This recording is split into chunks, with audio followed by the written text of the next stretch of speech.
On Wednesday, Africa suffered a serious setback in its democratic gains as the aspirations of the people of Niger for constitutional democracy were subverted by an unconstitutional change of government that deposed Mohamed Bazoum, a democratically elected president. The Republic of Kenya joins the rest of the world to condemn in the strongest terms this unconstitutional act that subverts democracy through a coup d'etat and calls for the immediate release of President Mohamed Bazoum, who is reportedly seized by members of the Presidential Guard. Throughout our continent's history, we have strived tirelessly to nurture the principles of democracy, aligning ourselves with the aspirations of the African people for freedom and self-determination.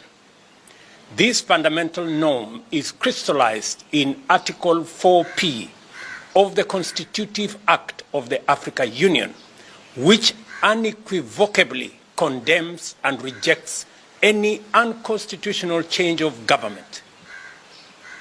The government and the people of Kenya earnestly urge all parties involved to refrain from further escalation that might jeopardize the lives and livelihoods of the people of Niger.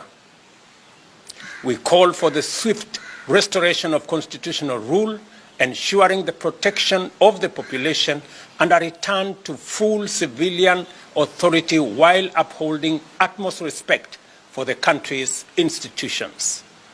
In this moment of strife, we implore all parties to engage in constructive discourse to restore peace in this fraternal nation, which has steadfastly stood as a bulwark against terrorism and its agents in the Sahel region. The resurgence of military coups and attempts to subvert the will of the people on our beloved continent demands a united and global response to hold those responsible accountable for their actions. Let us stand together as one to reaffirm our commitment to democracy, liberty, and the progress we have achieved.